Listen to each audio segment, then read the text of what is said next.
अगर कोई तुम्हें अपमानित करे तो तुम क्या करोगे? सोचिए जरा, कोई आपके सामने चिल्लाए, तानों की बौछार कर दे, गुस्से से तपता हो और आपको नीचा दिखाने की कोशिश करे। क्या आप चुप रह पाएंगे या पलटकर जवाब देंगे? आज की कहानी में एक ऐसा ही क्षण आया बुद्ध के जीवन में, जहां पूरा जनसमूह देख रहा था। क्या बुद्ध भी अब बोलेंगे? क्या वो भी क्रोधित होंगे? पर जो हुआ वो इतना चौंकाने वाला था कि जिसने देखा वो हमेशा के लिए बदल गया। तो इस वीडियो को अंत तक देखिए, क्योंकि जो सीख आज आप पाओगे वो आपके जीवन का गुस्सा ही बदल देगी। वीडियो शुरू करने से पहले एक सवाल, क्या आपने कभी गुस्से में कुछ ऐसा बोल दिया है जो बाद में पछताना पड़ा? कमेंट में जरूर बताइए, हम पढ़ते हैं हर एक कमेंट। तो चलिए कहानी शुरू करते हैं। बात उस समय की है जब भगवान बुद्ध अपने शिष्यों के साथ एक गांव में पहुंचे। गांव का नाम था नलका। ये एक विशेष गांव था। यहाँ के लोग धार्मिक थे, परंतु एक आदमी जो वहां का धनाढ़ था, भद्रसेन, उसे बुद्ध से नफरत थी। क्यों? क्योंकि उसकी पत्नी और पुत्री बुद्ध के प्रवचन सुनने लगे थे। उसे लगता था कि बुद्ध ने उसके घर का सम्मान छीना है और अब उसे मौका मिल गया था। बुद्ध जैसे ही गांव के बाहर रुके, भद्रसेन आ गया और लोगों की भीड़ के सामने उसने चिल्लाना शुरू किया, ये जो सन्यासी है ये मेरे घर की स्त्रियों को भरमाता है। तू कोई ज्ञानी नहीं ढोंगी है, नालायक, नीच, धूर्त। उसने बुद्ध के पैरों के पास धूल उछाली। उसकी आंखें लाल थी, मुट्ठियां भींची हुई। पर बुद्ध बस खड़े थे, एकदम शांत, न मुस्कान, न चिंता, न प्रतिक्रिया। भीड़ में सन्नाटा था। सब देख रहे थे, अब क्या होगा? भगवान, इन्होंने आपको अपमानित किया, हमें अनुमति दे, हम इन्हें उत्तर दें। लेकिन बुद्ध ने हाथ उठाया और एक ही वाक्य कहा, जो उपहार स्वीकार न किया जाए वो किसका रहता है। आनंद चुप हो गए, पर भीड़ नहीं समझी। बुद्ध ने धीरे और स्पष्ट स्वर में कहा, भद्रसेन ने मुझे अपशब्द दिए, पर मैंने उन्हें स्वीकार नहीं किया, तो वे किसके पास रहेंगे? पूरी भीड़ सन्न। भद्रसेन हतप्रभ, उसका चेहरा फक पड़ गया। बुद्ध बोले, जब कोई तुम्हें कुछ दे और तुम स्वीकार न करो तो वो वस्तु लौट जाती है देने वाले के पास। इसी तरह अपशब्द, गुस्सा, अपमान, अगर मैं उन्हें स्वीकार नहीं करता तो वे मेरे नहीं, तुम्हारे ही रह जाते हैं। आपको क्या लगता है, अगर आप बुद्ध की जगह होते तो क्या आप चुप रह पाते? कमेंट में लिखिए, मैं गुस्से में क्या करता हूं, क्योंकि यही आत्मचिंतन की शुरुआत है। और अगर आपको बुद्ध की ये शांति पसंद आई हो तो इस वीडियो को लाइक जरूर कीजिए, शेयर कीजिए अपने उन दोस्तों को जो जल्दी गुस्सा कर बैठते हैं। भद्रसेन अब कुछ नहीं बोल पा रहा था, उसके हाथ कांप रहे थे। वो जमीन पर बैठ गया। मैंने जीवन भर लड़ाई ही जानी, पर आज पहली बार किसी ने बिना बोले मुझे हरा दिया। बुद्ध मुस्कुराए। उन्होंने उसकी पीठ पर हाथ रखा और कहा, गुस्से से लड़ो नहीं, उसे समझो। मौन से बड़ा अस्त्र कुछ नहीं। रात को शिष्य बुद्ध के पास आए। भगवान, क्या हर बार चुप रहना सही है? बुद्ध नहीं, पर जब गुस्सा तुम्हें बोलने के लिए मजबूर करे तो चुप रहना सही है। मौन कोई डर नहीं, वो एक शक्ति है। जो अपने शब्दों पर नियंत्रण रखता है वो स्वयं पर विजय पा लेता है। बुद्ध ने एक और कहानी सुनाई। एक बार एक वृद्ध साधु जंगल में ध्यान कर रहा था। तभी वहां एक विषैला सांप आ गया और उसके पास फुफकारने लगा। शिष्य घबरा गए और भागने लगे, पर वो साधु शांत रहा। वो न डरा न हिला। सांप उसके पास आया और कुछ देर बाद शांत होकर चला गया। बुद्ध बोले, गुस्सा उस सांप की तरह है, अगर तुम घबरा गए वो डस लेगा, लेकिन अगर तुम शांत रहे वो खुद थककर चला जाएगा। गुस्सा तुम्हें तभी डसता है जब तुम डरते हो या प्रतिक्रिया देते हो। तो दोस्तों, आज की इस कहानी से हमें क्या सीखने को मिला? गुस्से में बोलना आसान है, पलटकर जवाब देना भी आसान है, लेकिन चुप रहना आत्मविजय है। अगली बार जब कोई आपको भड़काए तो रुकिए, सोचिए और मौन रहिए। वो मौन आपको बुद्ध के मार्ग पर ले जाएगा। अगर आपको ये कहानी पसंद आई हो तो लाइक करें, कमेंट करें, बताइए कि गुस्से में आप क्या करते हैं और शेयर करें उन सबके साथ जिनका गुस्सा काबू में नहीं रहता। और हाँ, सब्सक्राइब जरूर कर लीजिए, क्योंकि अगला एपिसोड है जब कोई आपको उकसाए तो चुप कैसे रहें, बुद्ध की दूसरी परीक्षा। बेल आइकन दबाना न भूलें। पिछले एपिसोड में हमने गुस्से की अग्नि परीक्षा के बारे में बात की थी और ये जाना था कि कैसे क्रोध के क्षण में मौन धारण करना हमारी भीतरी शक्ति को जगा सकता है। आज हम एक और आम लेकिन बहुत चुभने वाली स्थिति पर बात करेंगे। वो स्थिति जब कोई आपको जानबूझकर उकसाता है, आपकी आलोचना करता है, आपको नीचा दिखाने की कोशिश करता है या बेवजह आप पर ताने कसता है। हैप्पी स्माइली कैसा महसूस होता है उस पल? खून खौलने लगता है ना? मन करता है कि तुरंत पलटकर जवाब दे, अपनी सफाई दे, सामने वाले को उसकी औकात याद दिला दे। एक जोरदार बहस करने की इच्छा होती है, खुद को सही साबित करने की तलब उठती है। लेकिन क्या आपने कभी सोचा है कि शायद सबसे शक्तिशाली जवाब कुछ न कहना हो सकता है? जी हाँ, उकसावे के सामने, अपमान के सामने मौन। ये सुनने में अजीब लग सकता है, शायद कमजोरी की निशानी लगे, लेकिन आज हम जानेंगे कि भगवान बुद्ध की दृष्टि में ये मौन कमजोरी नहीं, बल्कि आत्मसम्मान और बुद्धिमत्ता का सबसे ऊंचा शिखर कैसे है। क्या आप जानना चाहते हैं कि कैसे बिना एक शब्द कहे आप किसी भी उकसावे वाली स्थिति को जीत सकते हैं? अगर हाँ, तो इस वीडियो पर एक लाइक तो बनता है। आपके लाइक्स हमें बताते हैं कि आप इस ज्ञान यात्रा का हिस्सा हैं। Happy smiley. चलिए, आज मैं आपको सीधे भगवान बुद्ध के जीवन से जुड़ी एक बहुत ही प्रसिद्ध और प्रेरणादायक कहानी सुनाता हूं। एक समय की बात है, भगवान बुद्ध एक गांव में अपने शिष्यों को धर्म का उपदेश दे रहे थे। उनकी शांति और ज्ञान की आभा दूर दूर तक फैली थी। लोग शांति पाने और जीवन का मर्म समझने उनके पास आते थे, लेकिन हर कोई उनसे प्रसन्न नहीं था। उसी गांव में एक विद्वान ब्राह्मण रहता था, जिसे बुद्ध की बढ़ती लोकप्रियता से ईर्ष्या थी। उसे लगता था कि बुद्ध पारंपरिक रीतियों को चुनौती दे रहे हैं और लोगों को भ्रमित कर रहे हैं। एक दिन वो गुस्से से भरा हुआ बुद्ध के पास पहुंचा। वो ब्राह्मण सभा के बीच में खड़ा हो गया और बिना किसी लागल पेट के बुद्ध को अपमानित करना शुरू कर दिया। उसने कठोर शब्दों का प्रयोग किया, उन पर झूठे आरोप लगाए, उनकी शिक्षाओं का मजाक उड़ाया और उन्हें ढोंगी तक कह डाला। वो लगातार बोलता रहा, अपनी सारी भड़ास निकालता रहा, ये उम्मीद करते हुए कि बुद्ध क्रोधित होंगे, बहस करेंगे या कम से कम अपना बचाव तो करेंगे ही। लेकिन हुआ क्या? बुद्ध शांत बैठे रहे। उनके चेहरे पर न क्रोध था, न चिंता, न ही अपमान का कोई भाव। वे बस उस ब्राह्मण को देख रहे थे, मानो उसकी बातों को नहीं, बल्कि उसके अंदर के दुख और अशांति को देख रहे हों। उन्होंने एक शब्द भी नहीं कहा, बस मौन धारण किए रहे। शिष्यगण असहज हो रहे थे। उन्हें समझ नहीं आ रहा था कि गुरुदेव इस अपमान का जवाब क्यों नहीं दे रहे। बोलते बोलते ब्राह्मण थक गया।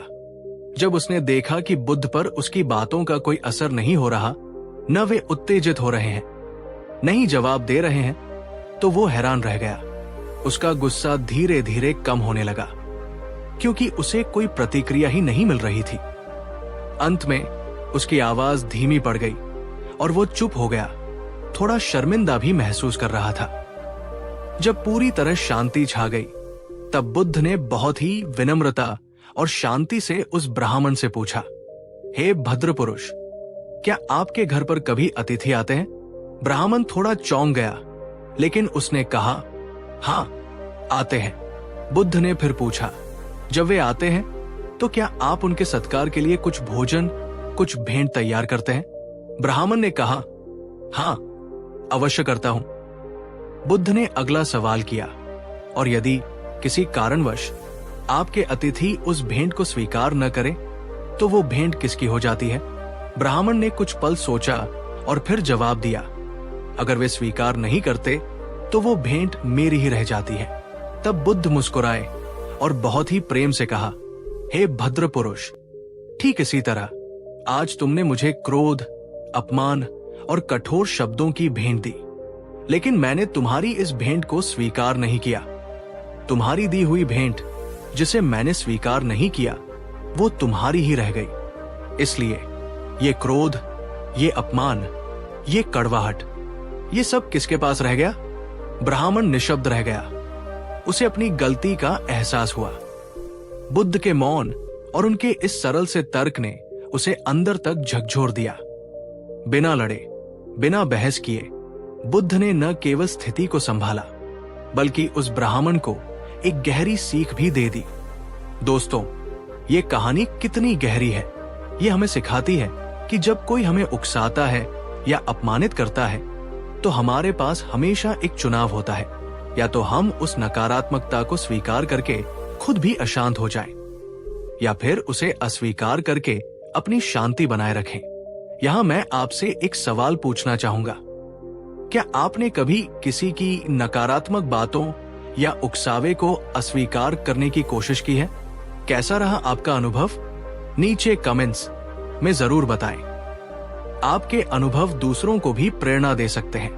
बौद्ध विचार और सीख, नकारात्मकता को अस्वीकार करना बुद्ध का मौन निष्क्रियता नहीं थी, ये एक सक्रिय अस्वीकृति थी।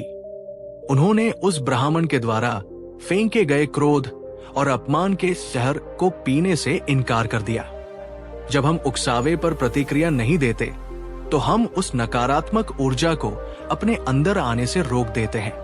पलटकर जवाब देना या बहस करना अक्सर हमारे अहंकार, ईगो की प्रतिक्रिया होती है, लेकिन मौन रहकर हम दिखाते हैं कि हमारा आत्मसम्मान दूसरों की राय या उनके व्यवहार पर निर्भर नहीं करता। हम जानते हैं कि हम कौन हैं और किसी के शब्द हमें परिभाषित नहीं कर सकते।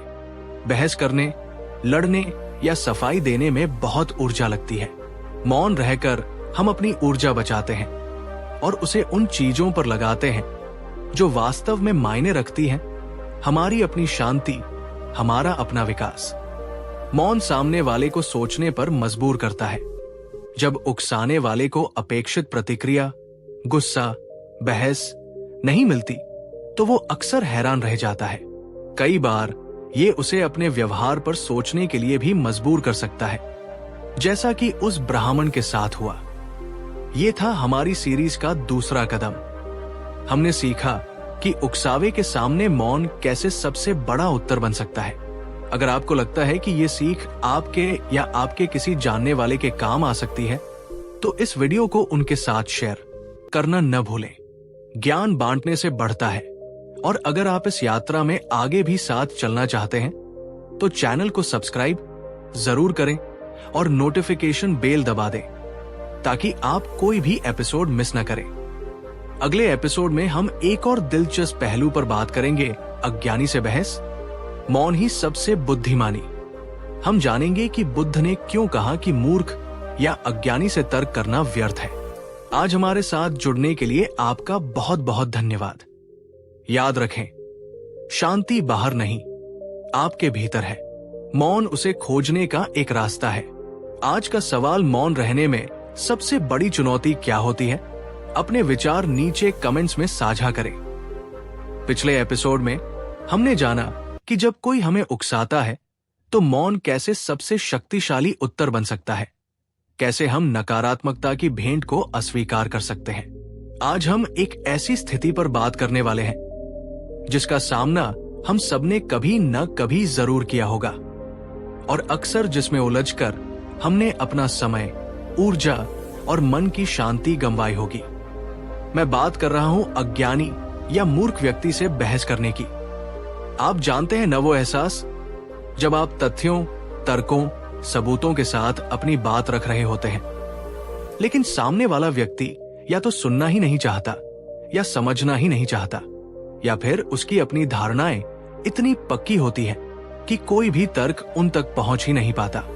आप बोलते जाते हैं, समझाते जाते हैं और अंत में लगता है जैसे किसी दीवार से बात कर रहे हो।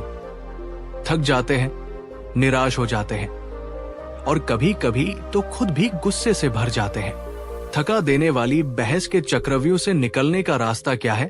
क्या हमें और जोर से चिल्लाना चाहिए और ज्यादा तर्क देने चाहिए, या फिर कुछ और?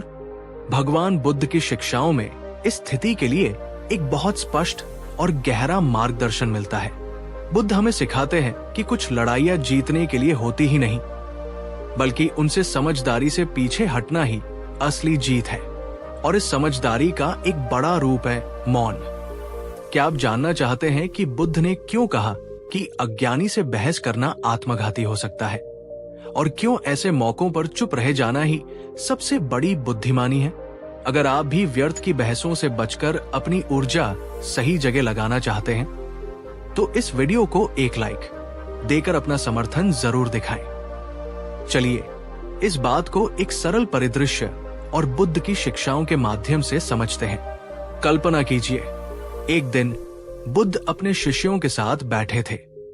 चर्चा चल रही थी विभिन्न विषयों पर। तभी एक जिज्ञासु शिष्य, मान लीजिए उसका नाम सुमति था, ने बुद्ध से पूछा, भगवान, कभी कभी हम ऐसे लोगों से मिलते हैं जो सत्य को स्वीकार ही नहीं करना चाहते। वे अपनी ही धारणाओं में जकड़े रहते हैं और किसी भी तर्क या प्रमाण को नकार देते हैं।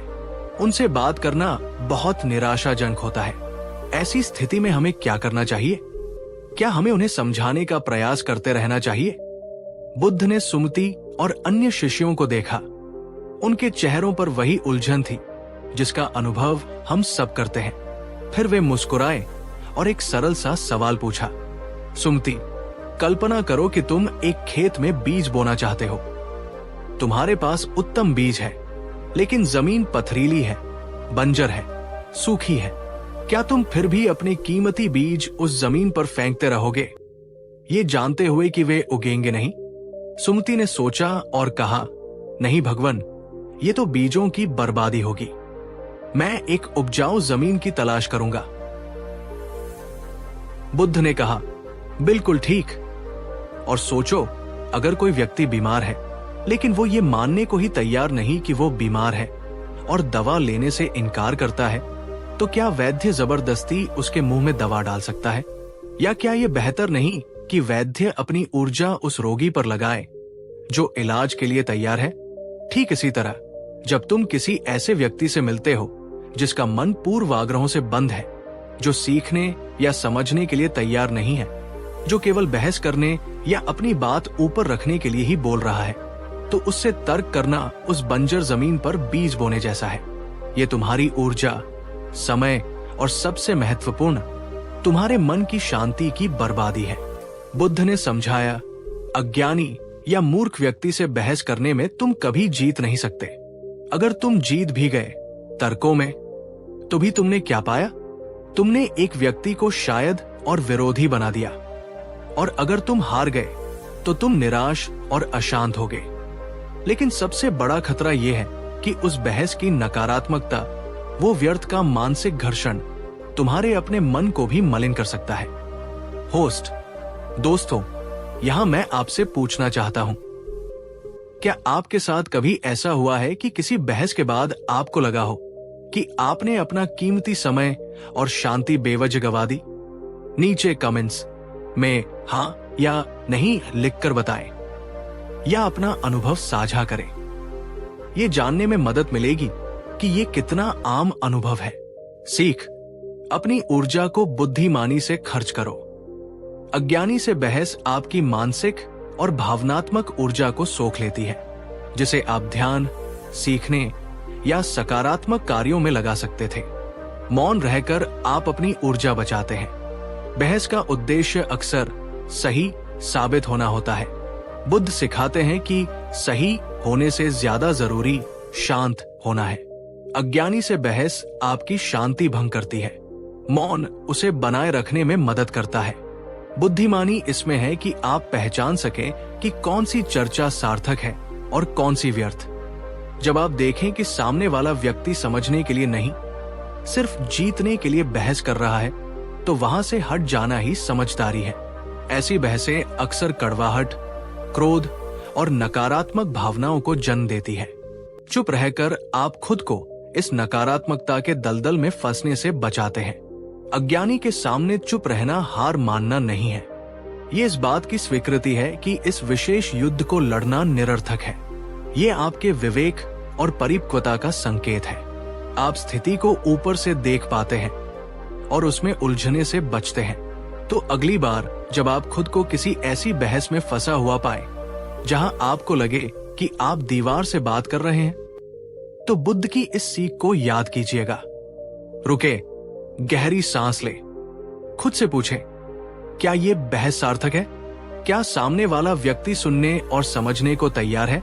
क्या इस बहस से कुछ सकारात्मक निकलेगा, या ये सिर्फ मेरी ऊर्जा और शांति की बर्बादी है? अगर जवाब नहीं है तो मुस्कुराएं और मौन का चुनाव करें। आप कह सकते हैं, शायद हम इस पर सहमत नहीं हो सकते, या मैं आपकी बात समझता हूं, लेकिन मेरा दृष्टिकोण अलग है, और फिर विषय बदल दे या वहां से हट जाए। ये अभ्यास आपको हल्का महसूस कराएगा। आप पाएंगे कि आपने न केवल अपनी ऊर्जा बचाई, बल्कि अपनी गरिमा और शांति भी बनाए रखी। आपने व्यर्थ के संघर्ष से खुद को बचा लिया। अगर आपको ये वीडियो ज्ञानवर्धक लगा और आपको लगता है कि ये किसी और के भी काम आ सकता है जो अक्सर व्यर्थ की बहसों में उलझ जाता है, तो इसे उसके साथ शेयर जरूर करें। ज्ञान की एक किरण किसी की शांति लौटा सकती है। और हां, अगर आप बुद्ध की ऐसी जीवन बदलने वाली शिक्षाओं को जानना जारी रखना चाहते हैं, तो हमारे चैनल को सब्सक्राइब करना और नोटिफिकेशन बेल दबाना न भूलें, ताकि आप अगला एपिसोड मिस न करें। अगले एपिसोड में हम एक बहुत ही संवेदनशील विषय पर बात करेंगे। जब बात दुख बढ़ाए, करुणा का मौन। हम जानेंगे कि कैसे कभी कभी चुप रहना भी गहरी सहानुभूति और करुणा का प्रतीक हो सकता है। पिछले एपिसोड में हमने बुद्धिमानी के उस पहलू को समझा था, जब अज्ञानी से बहस करने की बजाय मौन रहना बेहतर होता है, ताकि हम अपनी ऊर्जा और शांति बचा सके। आज हम एक बहुत ही नाजुक, बहुत ही मानवीय स्थिति पर बात करने जा रहे हैं।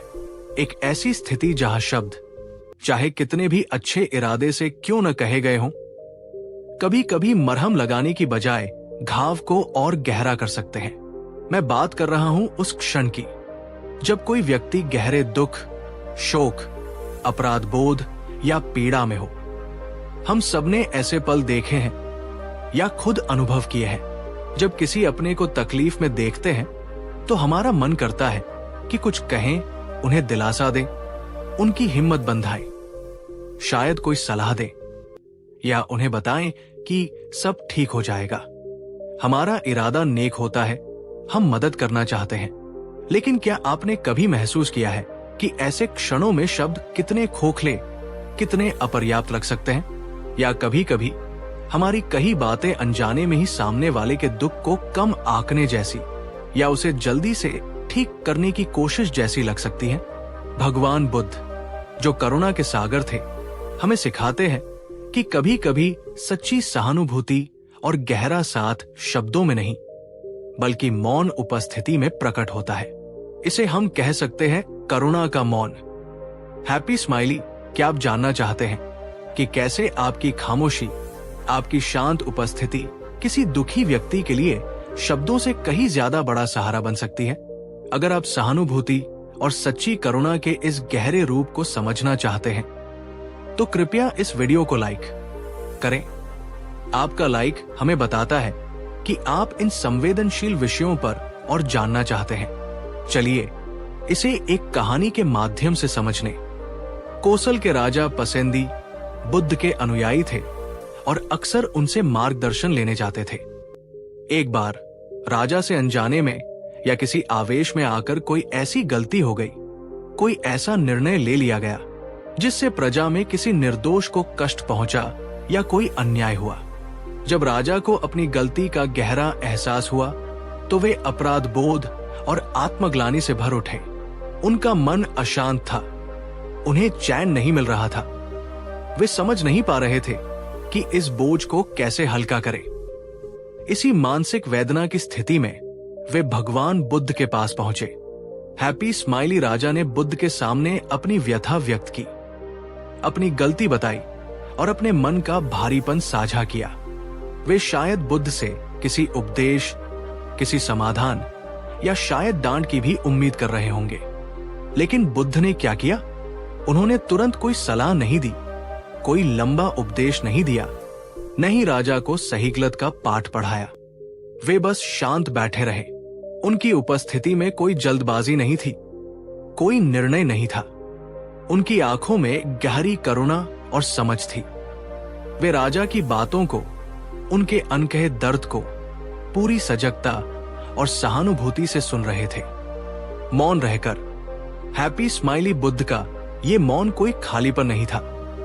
ये एक स्वीकृति थी राजा के दुख की, उनकी मानवीय भूल की, उनके पश्चाताप की।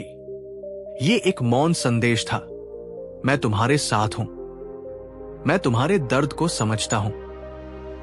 तुम्हें यहां सुना जा रहा है बिना किसी फैसले के। इस शांत करुणामय उपस्थिति में राजा को अपने विचारों को व्यवस्थित करने, अपनी भावनाओं को महसूस करने और अपनी गलती की गहराई को स्वयं समझने का अवसर मिला। बुद्ध के मौन ने उन्हें वो सुरक्षित स्थान दिया जहां वे अपने अपराध बोध का सामना कर सके, बिना किसी बाहरी दबाव या फैसले के डर के। कुछ देर की उस गहरी खामोशी के बाद जब राजा का मन थोड़ा स्थिर हुआ, तब बुद्ध ने बहुत ही कोमल और उचित शब्दों में उन्हें मार्गदर्शन दिया। लेकिन पहला कदम था वो करुणामय मौन। होस्ट, दोस्तों, ये कहानी हमें क्या सिखाती है? यहां मैं आपसे एक सवाल पूछना चाहता हूं। क्या आपने कभी किसी के दुख में सिर्फ चुपचाप उनका साथ दिया है, या किसी ने आपके दुख में ऐसा किया हो? उस मौन उपस्थिति का आप पर या उन पर क्या असर हुआ? अपने अनुभव नीचे कमेंट्स में साझा करें। यह बहुत ही व्यक्तिगत अनुभव हो सकता है, लेकिन साझा करने से हम सब सीखते हैं। सीख उदास स्माइली बुद्ध का मौन दिखाता है कि सच्ची करुणा अक्सर सिर्फ वहां होने में है। आपकी शांत गैर निर्णयात्मक उपस्थिति व्यक्ति को यह महसूस कराती है कि वे अकेले नहीं हैं, उन्हें समझा जा रहा है। दुख, शोक या अपराध बोध जैसी गहरी भावनाओं को महसूस करने और प्रोसेस करने के लिए समय और स्थान चाहिए होता है। लगातार बातें करना या सलाह देना इस प्रक्रिया में बाधा डाल सकता है। मौन रहकर आप उन्हें उनकी भावनाओं के साथ रहने का अवसर देते हैं। कुछ अनुभव इतने गहरे होते हैं कि शब्द उन्हें व्यक्त नहीं कर सकते, नहीं उन्हें ठीक कर सकते हैं। ऐसे में शब्द थोपने की कोशिश करना व्यर्थ या असंवेदनशील लग सकता है। मौन इस सीमा को स्वीकार करता है। कई बार हम मदद करने की कोशिश में ऐसी बातें कह जाते हैं जो सामने वाले को और दुखी कर सकती है, जैसे इससे बुरा भी हो सकता था। मजबूत बनो या अपनी कहानी सुनाना। मौन आपको ऐसी गलतियों से बचाता है। तुरंत कुछ कहने या करने की इच्छा को रुके, गहरी सांस ले, अपनी पूरी उपस्थिति, अपनी पूरी सजगता उस व्यक्ति को दे। बस उनके साथ बैठें, उनकी सुने। अगर वे बोलना चाहें और अगर वे चुप हैं, तो आप भी शांत रहें। आपकी आंखों में करुणा हो, आपके हाव भाव में कोमलता हो। जरूरी नहीं कि आप समस्या का समाधान करें, जरूरी यह है कि आप उनके साथ हैं। आपका मौन कह रहा होगा, तुम अकेले नहीं हो। कभी कभी एक हाथ थाम लेना, कंधे पर हाथ रखना यदि उचित हो, या सिर्फ पास बैठना हजारों शब्दों से ज्यादा कह जाता है। क्या आप इस करुणामय मौन का अभ्यास करने का प्रयास करेंगे? अगर आपको लगता है कि यह संदेश महत्वपूर्ण है और इसे दूसरों तक पहुंचना चाहिए, तो कृपया इस वीडियो को शेयर करें। शायद ये किसी को मुश्किल समय में दूसरों का बेहतर साथ देने में मदद करे। और अगर आप बुद्ध की शिक्षाओं के और पहलुओं को जानना चाहते हैं, तो चैनल को सब्सक्राइब करना और नोटिफिकेशन बेल दबाना न भूलें। अगले एपिसोड में हम एक बहुत ही रोचक विरोधाभास पर बात करेंगे। सत्य कहने का भी समय होता है। हम जानेंगे कि कभी कभी सच न बोलना भी प्रेम और करुणा का कार्य कैसे हो सकता है। ये बहुत दिलचस्प होने वाला है। हैप्पी स्माइली, पिछले एपिसोड में हमने करुणा के मौन की शक्ति को समझा था, कैसे दुख और पीड़ा के क्षणों में हमारी शांत उपस्थिति शब्दों से कहीं ज्यादा मायने रख सकती है। आज हम एक ऐसे विषय पर बात करने वाले हैं जो थोड़ा विरोधाभासी लग सकता है। बचपन से हमें सिखाया जाता है, सदा सच बोलो। सत्य बोलना एक महान गुण माना जाता है, लेकिन क्या हमेशा हर परिस्थिति में बिना सोचे समझे सच बोल देना ही सही है? क्या कभी ऐसा भी हो सकता है कि सच को न बोलना या उसे सही समय और सही तरीके से न कहना ही ज्यादा प्रेमपूर्ण, ज्यादा करुणामय या ज्यादा बुद्धिमानी भरा हो? सोचिए, क्या आपने कभी किसी का दिल दुखाया है सिर्फ इसलिए क्योंकि आप बस सच बोल रहे थे? या कभी महसूस किया है कि कोई सच, भले ही वो तथ्यात्मक रूप से सही हो, किसी विशेष क्षण में बताने पर भलाई से ज्यादा नुकसान कर सकता है? भगवान बुद्ध ने हमें सम्यक वचन यानी सही वाणी का मार्ग दिखाया। इसमें सत्य बोलना शामिल है, लेकिन ये सिर्फ सत्य बोलने तक सीमित नहीं है। इसमें यह भी शामिल है कि हमारी वाणी लाभदायक हो, प्रिय हो और सही समय पर कही गई हो। यहीं पर मौन की भूमिका एक बार फिर महत्वपूर्ण हो जाती है। कभी कभी सच को रोक लेना या उसे कहने के लिए सही क्षण का इंतजार करना ही सही वाणी का हिस्सा बन जाता है। क्या आप जानना चाहते हैं कि बुद्ध की दृष्टि में सत्य बोलने की कला क्या है और कब मौन रहना सत्य से भी ज्यादा महत्वपूर्ण हो सकता है? अगर आप वाणी के इस गहरे संतुलन को समझना चाहते हैं तो इस वीडियो को अभी लाइक करें। आपके लाइक्स हमारा उत्साह बढ़ाते हैं। चलिए इसे एक रोचक कथा के माध्यम से समझते हैं। ये कथा दर्शाती है कि कैसे कभी कभी सच को न कहना ही प्रेम और समझदारी का सबसे ऊंचा रूप हो सकता है। कहानी शुरू होती है। एक समय की बात है, एक जंगल के किनारे एक साधु अपनी कुटिया में ध्यान साधना करते थे। वे अत्यंत शांत और करुणामय थे। पास के गांव के लोग उनका बहुत सम्मान करते थे। एक दिन डाकुओं का एक गिरोह गांव में लूटपाट करके जंगल की ओर भागा। उनके पीछे पीछे कुछ हथियारबंद ग्रामीण उनका पीछा करते हुए आए। वे ग्रामीण साधु की कुटिया के पास पहुंचे और हाफते हुए पूछा, महाराज, क्या आपने कुछ लोगों को इस ओर भागते हुए देखा है? वे डाकू हैं, हमारा सब कुछ लूट कर भागे हैं। साधु ध्यान में थे, लेकिन उन्होंने डाकुओं को जंगल में एक विशेष दिशा में जाते हुए देखा था। अब उनके सामने एक धर्म संकट था। अगर वे सच बोलते तो ग्रामीण उन डाकुओं को पकड़ लेते और संभवतः उन्हें मार डालते, जिससे हिंसा होती। अगर वे झूठ बोलते तो ये उनके सत्य के व्रत के खिलाफ होता। साधु ने एक क्षण के लिए आंखें बंद की। उन्होंने स्थिति का आकलन किया। उन्होंने ग्रामीणों के क्रोध और डाकुओं के भय दोनों को महसूस किया। उन्होंने सोचा, अगर मैं सच बताता हूं तो क्या इससे किसी का भला होगा? क्या इससे शांति बढ़ेगी या हिंसा? उन्हें लगा कि इस क्षण में सच बोलने से और अधिक पीड़ा और मृत्यु ही उत्पन्न होगी। तब साधु ने बहुत शांति से आंखें खोली और ग्रामीणों से पूछा, प्रियजनों, आप इतने क्रोधित और उत्तेजित क्यों हैं? क्या इस उत्तेजना में आप सही निर्णय ले पाएंगे? फिर उन्होंने सीधे जवाब देने की बजाय कहा, जब से मैं यहां इस आसन पर बैठा हूं, मैंने किसी को इस रास्ते से जाते हुए नहीं देखा। तकनीकी रूप से यह सच था, क्योंकि डाकू दूसरे रास्ते से गए थे, लेकिन उन्होंने डाकुओं के बारे में पूरी जानकारी नहीं दी। उनका मौन और उनके चुने हुए शब्द हिंसा को टालने और स्थिति को शांत करने के उद्देश्य से थे। ग्रामीण साधु की बात और उनकी शांत उपस्थिति से थोड़ा ठहरे। उन्हें लगा साधु सही कह रहे हैं और वे गलत दिशा में आ गए होंगे। वे निराश होकर लौट गए। बाद में साधु ने डाकुओं को भी समझाया और उन्हें सही मार्ग पर लाने का प्रयास किया। अब यहां मेरा आपसे एक सवाल है दोस्तों, क्या आप साधु के इस कार्य को सही मानते हैं? क्या उन्होंने सत्य के साथ समझौता किया या उन्होंने उच्चतर करुणा का पालन किया? आपके विचार क्या है? नीचे कमेंट्स में जरूर साझा कीजिए। ये एक जटिल नैतिक प्रश्न है और अलग अलग मत हो सकते हैं, अगर आपको ये वीडियो आंखें खोलने वाला लगा और आपको लगता है कि ये समझ दूसरों के भी काम आ सकती है, तो इसे अपने प्रियजनों के साथ शेयर जरूर करें। सही वाणी का अभ्यास हम सबको शांति दे सकता है। और हाँ, इस यात्रा को जारी रखने के लिए चैनल को सब्सक्राइब करना और नोटिफिकेशन बेल दबाना न भूलें। अगले एपिसोड में हम बात करेंगे एक और बहुत व्यावहारिक स्थिति की, अधूरी जानकारी पर मत बोलो, मौन रहो। हम जानेंगे कि क्यों आधी अधूरी जानकारी के आधार पर बोलना खतरनाक हो सकता है और बुद्ध ने इस बारे में क्या सिखाया।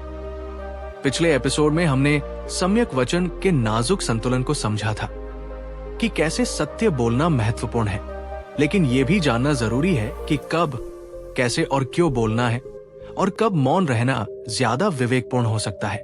स्क्रीन पर पिछले एपिसोड का छोटा थंबनेल दिख सकता है। आज हम एक ऐसी गलती पर बात करेंगे जो हम शायद अनजाने में ही अक्सर कर बैठते हैं और जिसके परिणाम कभी कभी बहुत गंभीर हो सकते हैं। ये गलती है अधूरी जानकारी या आधी अधूरी समझ के आधार पर बोल देना, राय बना लेना या उसे आगे फैला देना। सोचिए, क्या आपके साथ कभी ऐसा हुआ है कि आपने कोई बात सुनी, उस पर तुरंत यकीन कर लिया, शायद किसी के बारे में कोई राय बना ली या उस बात को आगे भी बढ़ा दिया और बाद में पता चला कि पूरी कहानी तो कुछ और ही थी। आपको सिर्फ एक छोटा सा हिस्सा पता था और आपने उसी के आधार पर निष्कर्ष निकाल लिया था। कैसा महसूस हुआ तब? शायद शर्मिंदगी, पछतावा, अफवाहें, गलत फहमियां।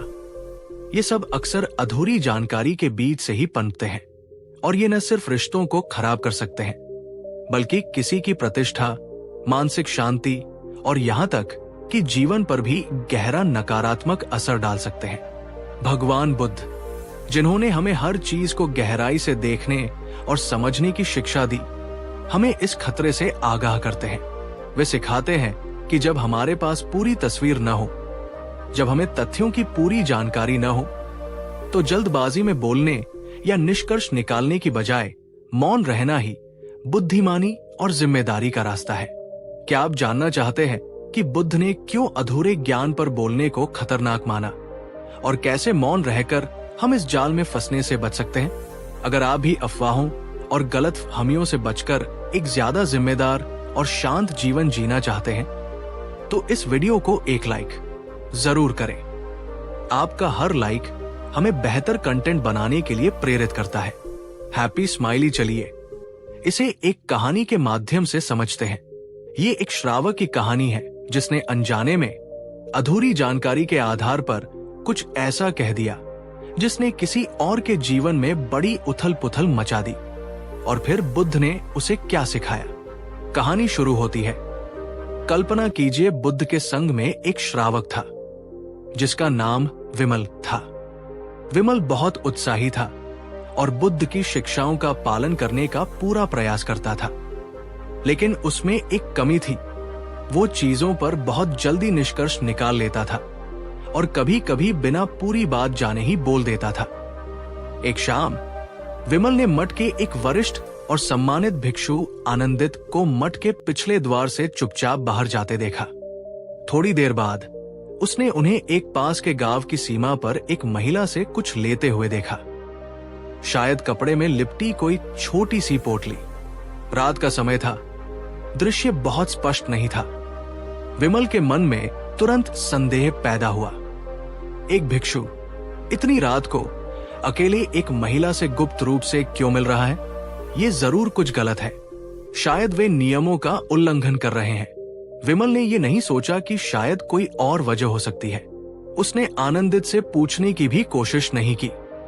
उसे लगा कि उसने जो देखा है वही पूरी सच्चाई है। अपने मन में बनी कहानी को सच मानकर और ये सोचकर कि वो संच की शुचिता की रक्षा कर रहा है, उसने दबे स्वरों में कुछ और भिक्षुओं से इसका जिक्र कर दिया। उसने कहा, मैंने आनंदित को देखा, मुझे चिंता है कि वे सही मार्ग पर है या नहीं। बात धीरे धीरे फैलने लगी।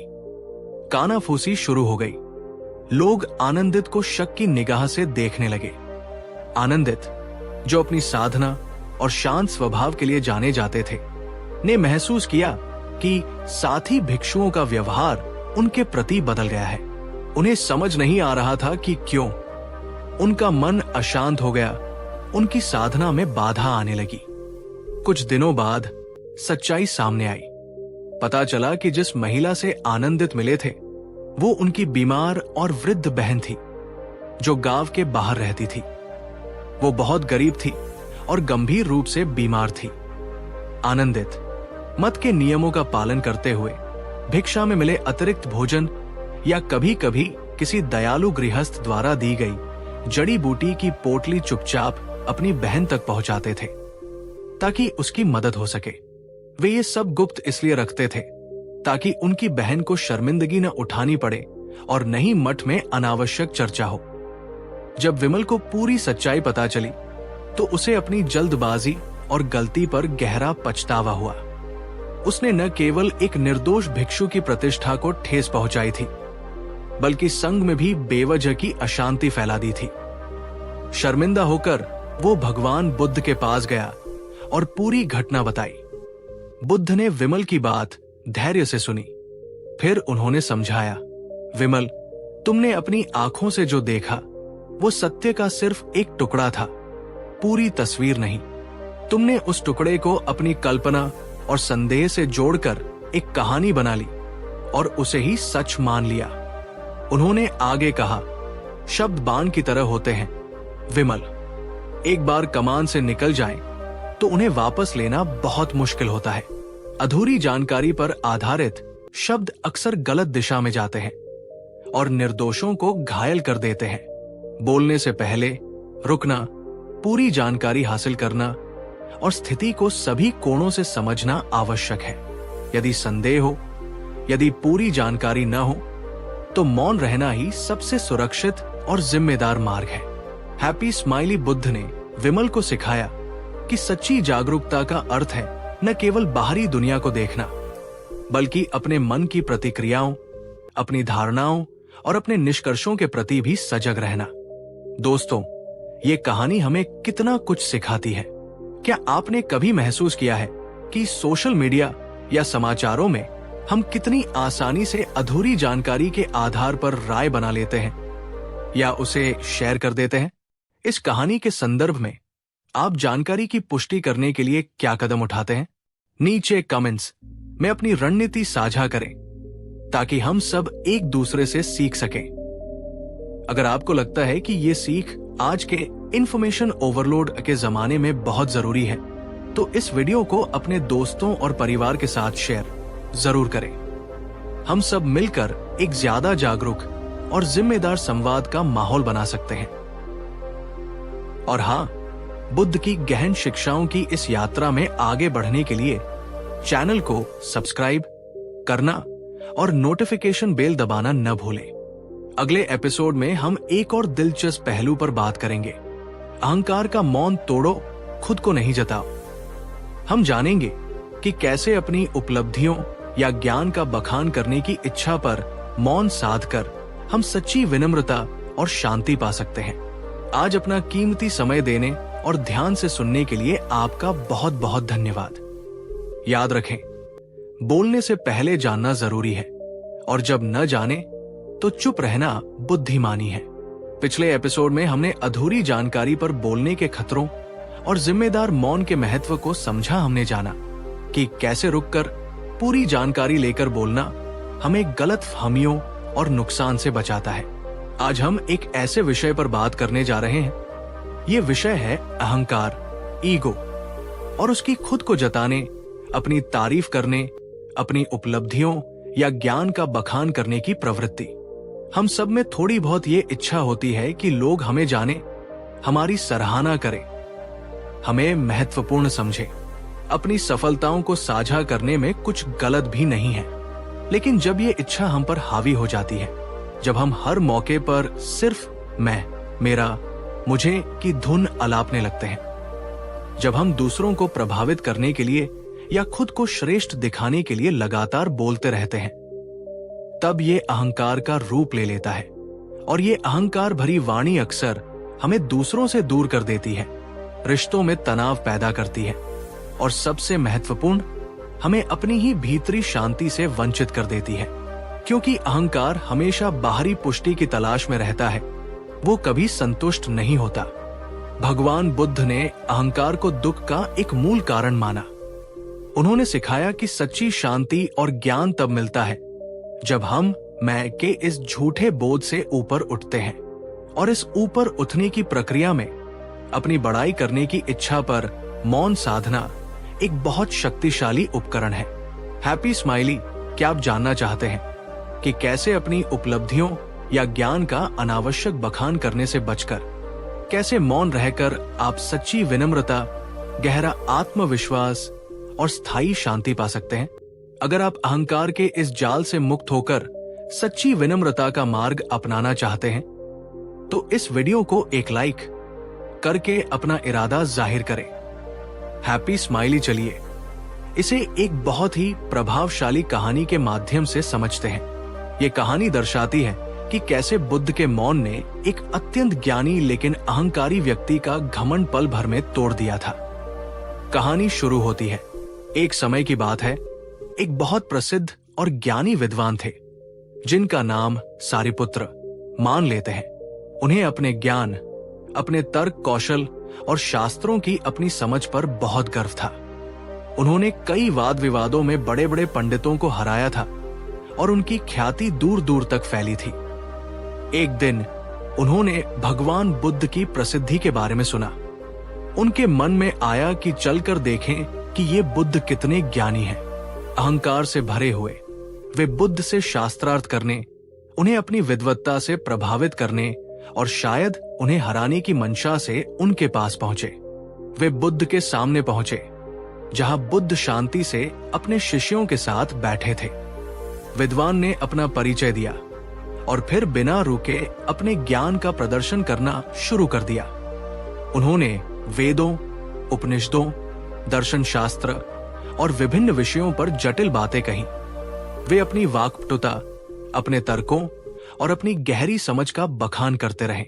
वे चाहते थे कि बुद्ध उनकी विद्वत्ता से प्रभावित हों, उनकी प्रशंसा करें या कम से कम उनसे बहस करें ताकि वे उन्हें परास्त कर सके।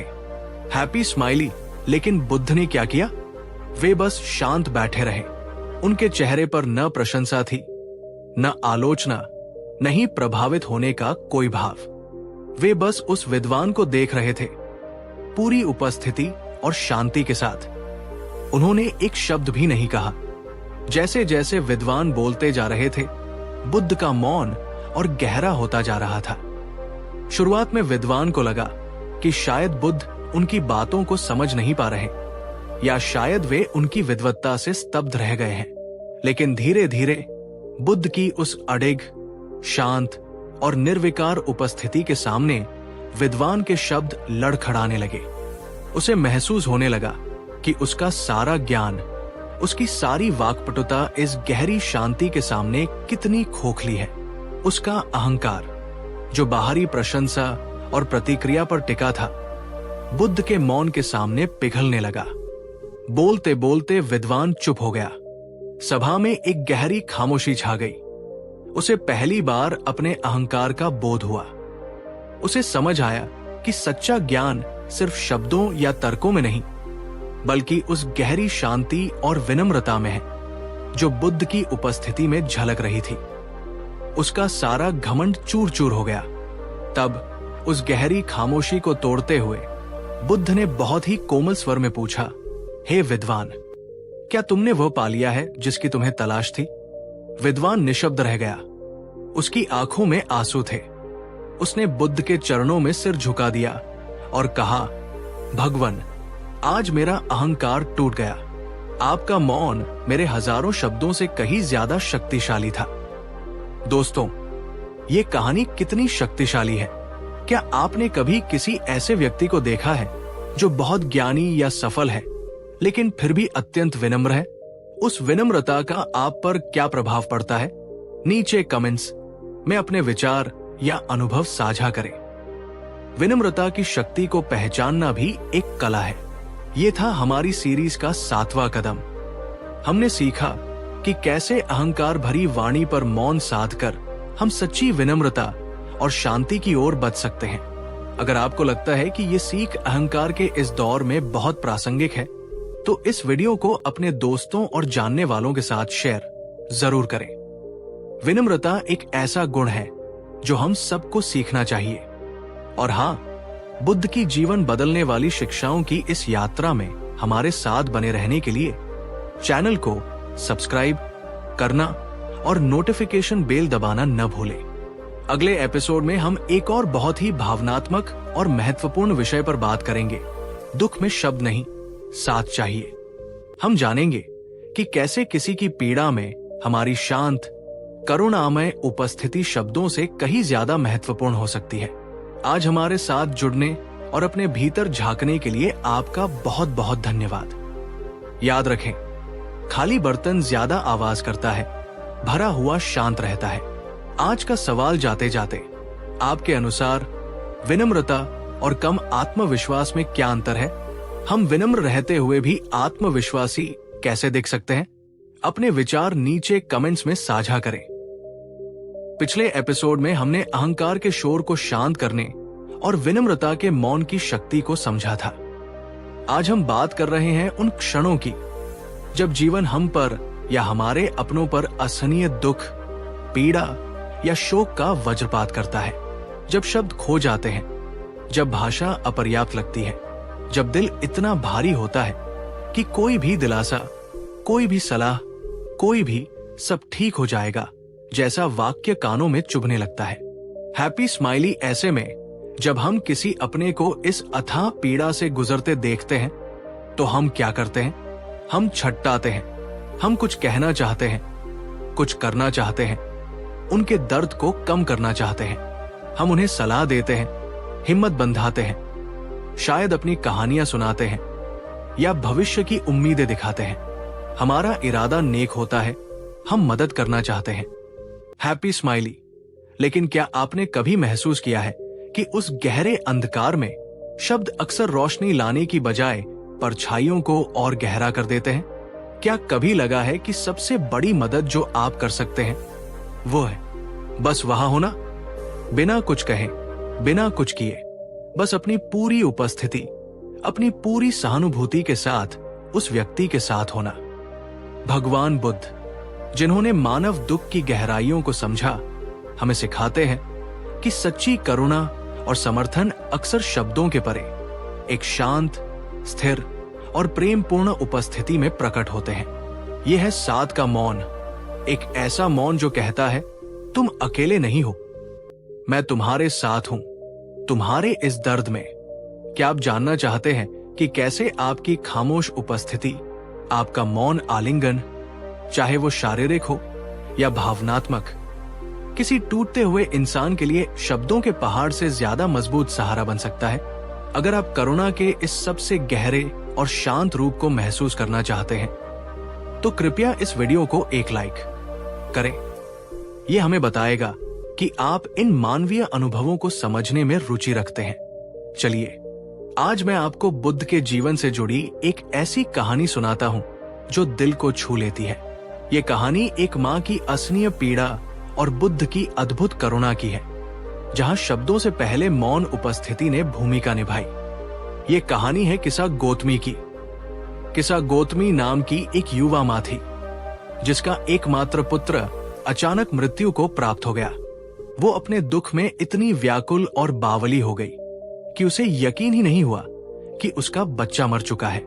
वो अपने मृत पुत्र को सीने से लगाए घर घर भटकने लगी। सबसे उसके बच्चे को ठीक करने की दवा पूछने लगी।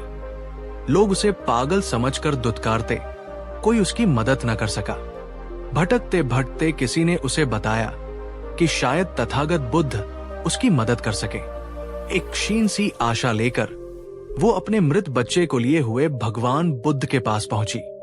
वो उनके चरणों में गिर पड़ी, बिलख बिलख कर रोने लगी और प्रार्थना करने लगी कि वे उसके बच्चे को जीवित कर दे। उसकी पीड़ा अवर्णनीय थी। हैप्पी स्माइली, अब सोचिए, बुद्ध ने क्या किया? क्या उन्होंने उसे तुरंत उपदेश दिया कि मृत्यु अटल है? क्या उन्होंने उसे डांटा कि वो भ्रम में है? नहीं, पहले क्षणों में उन्होंने किसा गौतमी की अपार पीड़ा को देखा, महसूस किया और स्वीकार किया। उनकी शांत, करुणामय उपस्थिति ने किसा गौतमी को अपनी व्यथा व्यक्त करने का, अपने दुख को बाहर निकालने का एक सुरक्षित स्थान दिया। उनका मौन कह रहा था, मैं तुम्हारी पीड़ा को समझता हूं। जब किसा गौतमी का पहला आवेग कुछ शांत हुआ, तब बुद्ध ने बहुत ही कोमलता से कहा, हाँ, मैं तुम्हारे बच्चे के लिए दवा बना सकता हूं, लेकिन उसके लिए मुझे एक विशेष सामग्री चाहिए। किसा गौतमी की आंखों में आशा की किरण जागी। उसने पूछा, क्या चाहिए भगवान? मैं कहीं से भी ला दूंगी। बुद्ध ने कहा, मुझे एक मुट्ठी सरसों के बीज चाहिए, लेकिन शर्त यह है कि ये बीज तुम्हें ऐसे घर से लाने होंगे जहां कभी किसी प्रियजन की मृत्यु न हुई हो, न कोई पिता, न मां, न पति, न पत्नी, न बच्चा, न कोई और संबंधी। हैप्पी स्माइली किसा गौतमी तुरंत निकल पड़ी। वो घर घर गई, सरसों के बीज मांगने। हर कोई बीज देने को तैयार था, लेकिन जैसे ही वो बुद्ध की शर्त बताती, हर घर से एक ही जवाब मिलता, अरे बेटी, बीज तो जितने चाहे ले लो, पर हमारे घर में तो कोई न कोई मरा ही है। जीवित कम है, मृत ज्यादा। किसी ने अपना पिता खोया था, किसी ने मां, किसी ने पति, किसी ने बच्चा।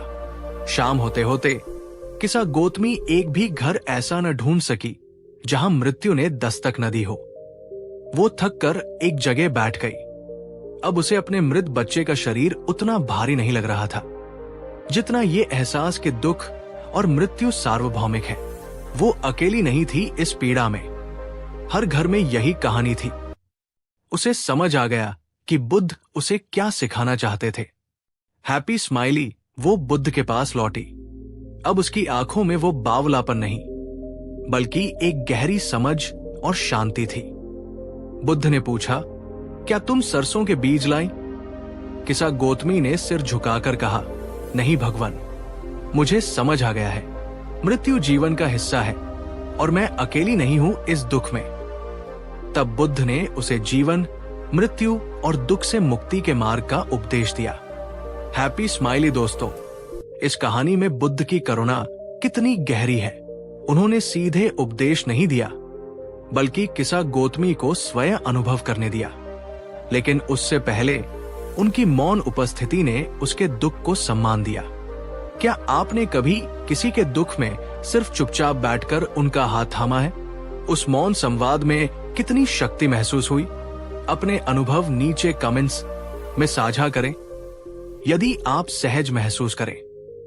यह था हमारी सीरीज का 8वां और शायद सबसे हृदय स्पर्शी कदम।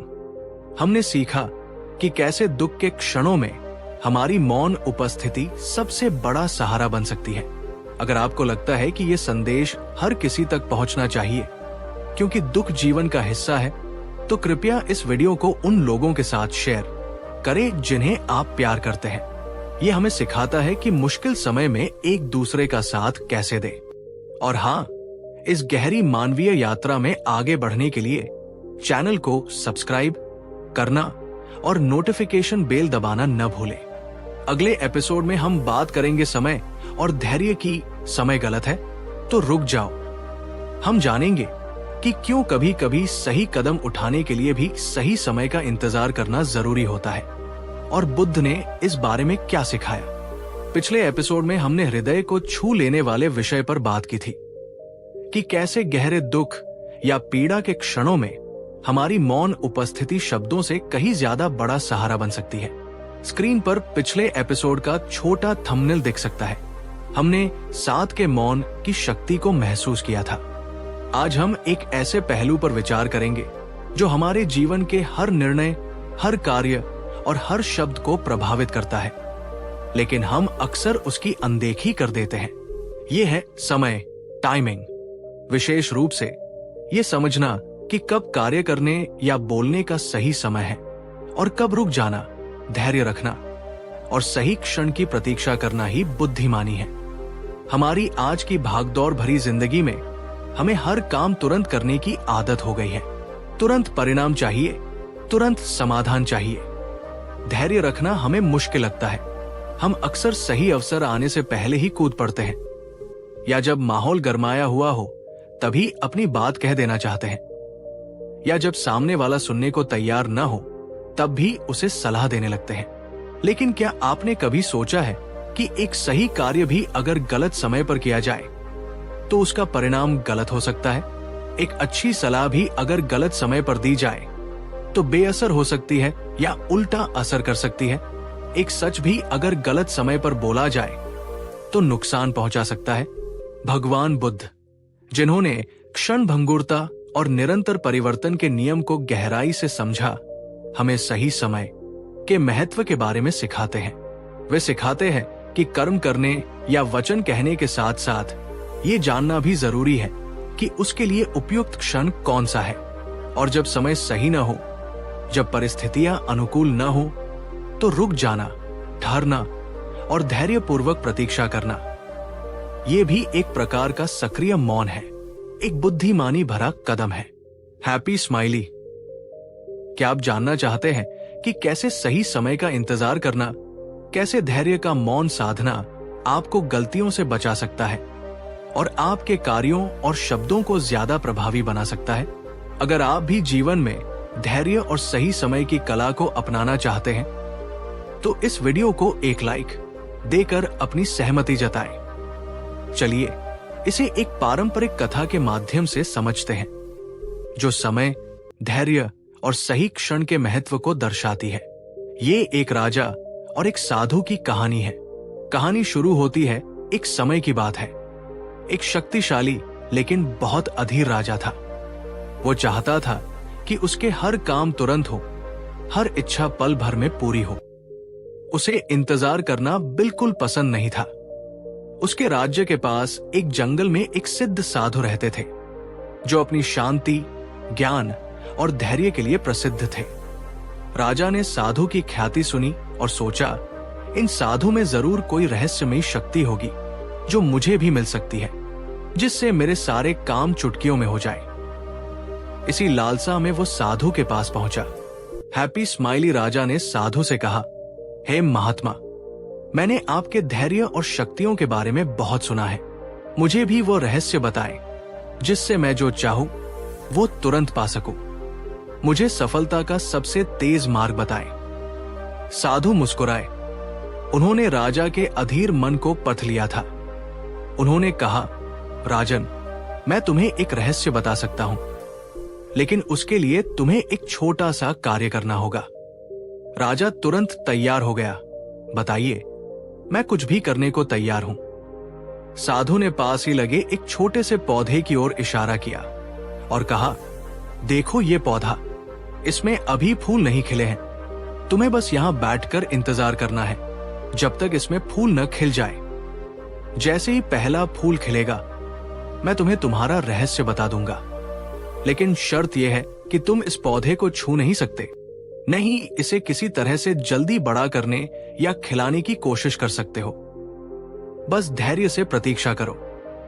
हैप्पी स्माइली राजा को यह काम बहुत आसान लगा। वो पौधे के पास बैठ गया। पहला दिन बीता, दूसरा दिन बीता, हफ्ता बीत गया। पौधे में कोई फूल नहीं आया। राजा अधीर होने लगा। उसे गुस्सा आने लगा। ये कैसा साधु है, मेरा समय बर्बाद कर रहा है। क्या एक फूल खिलने में इतना समय लगता है? वो बार बार पौधे को देखता, जमीन को देखता, आसमान को देखता। उसका मन छटपटा रहा था। कई बार उसका मन हुआ कि पौधे को खींचकर देखे कि फूल कहाँ है, या उसे ज्यादा पानी दे दे, लेकिन साधु की शर्त याद करके वो रुक जाता। दिन हफ्तों में, हफ्ते महीनों में बदलने लगे। राजा का अहंकार और अधीरता धीरे धीरे कम होने लगी। वो रोज चुपचाप पौधे को देखता। उसने पौधे में होने वाले सूक्ष्म बदलावों को देखना शुरू किया। नई पत्तियां कैसे निकलती हैं, तना कैसे धीरे धीरे मजबूत होता है। उसने प्रकृति के अपने रिदम, अपनी गति को महसूस करना शुरू किया। उसका मन शांत होने लगा।